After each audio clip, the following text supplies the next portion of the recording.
ক্ষমতা হস্তান্তরের মাধ্যমে নতুন আরেকটি নির্বাচনের ব্যবস্থা করার মধ্য দিয়ে তত্ত্বাবধায়ক সরকারের যাত্রা শুরু হবে। আওয়ামী লীগ, বিশেষ করে আওয়ামী লীগের তৎকালীন বিরোধী দলীয় সভানেত্রী শেখ হাসিনা তার লগি বৈঠার নির্দেশ দিয়ে জামাত ইসলামী এবং ছাত্র শিবিরকে হত্যা করার মধ্য দিয়ে জামাত এবং ছাত্র শিবিরের রাজনীতিকে সেদিন ধ্বংস করার পরিকল্পনা করেছিল। ইতিহাস সাক্ষী, আপনারা জানেন আওয়ামী লীগ, শেখ হাসিনা জামাত ইসলামী ছাত্র শিবিরকে হত্যা করার পরিকল্পনা করেছিল 2006 সালে 28 অক্টোবর। আল্লাহ তাআলা 2024 সালের জুলাই আগস্টে তাকে দেশ ছাড়া করে এই দেশ থেকে তাকে পদত্যাগ করা নয়, দেশটাকে বাধ্য করেছেন।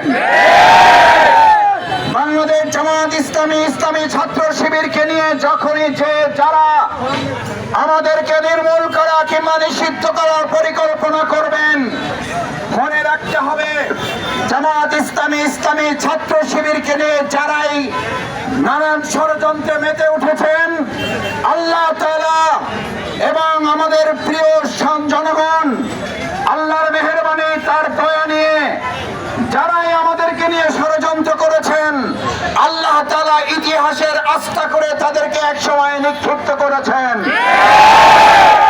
ভবিষ্যতে যারা বাংলাদেশে রাজনীতি করছি, আমরা যারা করব, সবাইকে মনে রাখতে হবে জামাত ইসলামী, ইসলামী ছাত্র শিবির দেশের দেশপ্রেমিক একটি সংগঠন। ষড়যন্ত্র করে কেউ ইতিপূর্বে রক্ষা পায় নাই, ভবিষ্যতেও কেউ রক্ষা পাবেন না জনগণের রোষানল থেকে।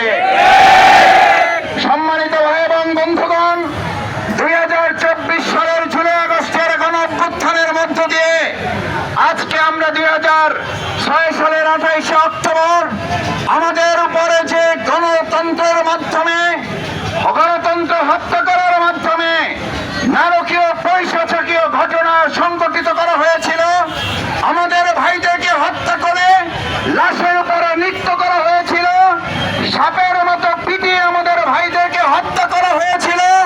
সেদিন ঢাকা সহ বাংলাদেশে আমাদের ভাইদেরকে তারা পরাজিত করতে পারে নাই। ভবিষ্যতে ইনশাআল্লাহ আল্লাহর রহমত এবং জনগণের ভালোবাসায় আমাদেরকে কেউ পরাজিত করতে পারবে না। সম্মানিত বাউফলবাসী, আপনাদের প্রতি ধন্যবাদ, কৃতজ্ঞতা জানাই। আজ হাজার হাজার জনগণ আপনারা বাউফলের বিভিন্ন প্রান্ত থেকে এখানে এসেছেন। আপনাদের এই ঋণ শোধ করার সামর্থ্য আমার নেই। ইনশাআল্লাহ আমি আপনাদের কথা দিচ্ছি, 2006 সালের 28 অক্টোবর যারা আমাদেরকে হত্যা করে এই আন্দোলনকে শেষ করতে চেয়েছিল, আল্লাহ তাআলা আজকে আমাদের 100 যে বিজয় দিয়েছেন, জাতীয় সংসদ নির্বাচন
আওয়ামী লীগের ফ্যাসিবাদের আমলেও আমাদের বন্ধের উপরে যে নির্যাতন হয় নাই, ফেনী নওগাঁ সহ আমাদের বন্ধের উপরে আজকে যারা জুলুম নির্যাতন করছেন, মনে রাখতে হবে মায়ের জাতির গায়ে হাত দিয়ে মায়ের জাতিকে অপমান লাঞ্ছিত করে পৃথিবীতে কেউ টিকতে পারে নাই, আপনারাও পারবেন না।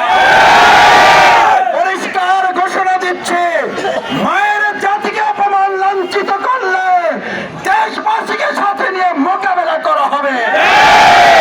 মা বোনদের নিয়ে দ্বিতীয়বার কোন ঘটনা ঘটলে আমরা কেন্দ্রের নির্দেশের অপেক্ষায় থাকবো না। সুতরাং আমার মায়েরা, আমার বোনেরা, তাদেরকে নিরাপদ করার জন্য যদি আরেকবার জীবন দিতে হয়, আমরা জীবন দিতে রাজি আছি।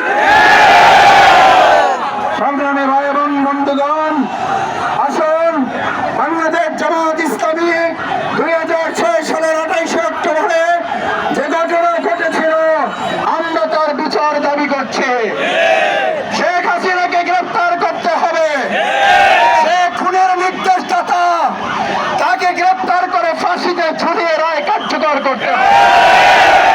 এবং আমাদের যে মামলা অন্যায়ভাবে শেখ হাসিনা প্রত্যাহার করেছে, সেই মামলা তদন্ত করে পুনরায় চালু করতে হবে। এই মামলা ট্রাইব্যুনালে নিতে হবে, অতি সত্বর ট্রাইব্যুনালে মামলা কাজ শেষ করতে হবে। সম্মানিত ভাই এবং বন্ধুগণ, আমাদের ভাইয়েরা 2006 সালের 28 অক্টোবর স্বাধীনতা, সার্বভৌমত্ব, মানুষের অধিকারের জন্য জীবন বাজি রেখেছে। এবার বলফলে ভোটের অধিকার নিশ্চিত করার জন্য যদি আমাদের জীবন বাজি রাখতে হয়, রাজি আছি আমরা।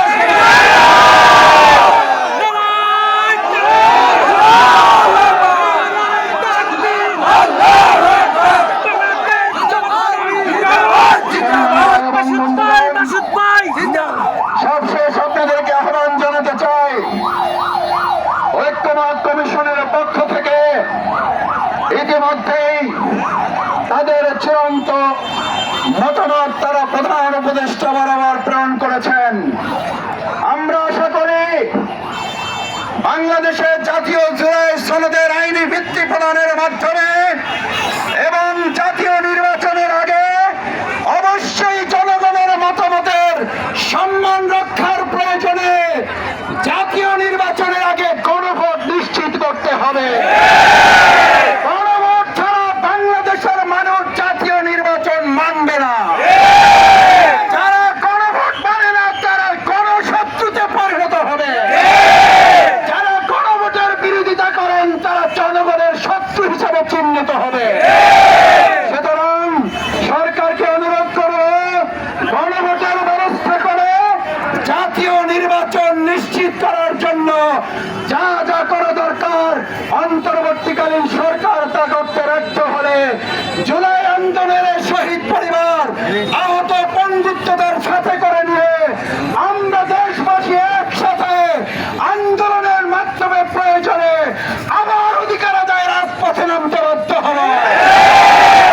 আসুন সম্মানিত রাজবাসী, ভোটের অধিকার আমাদের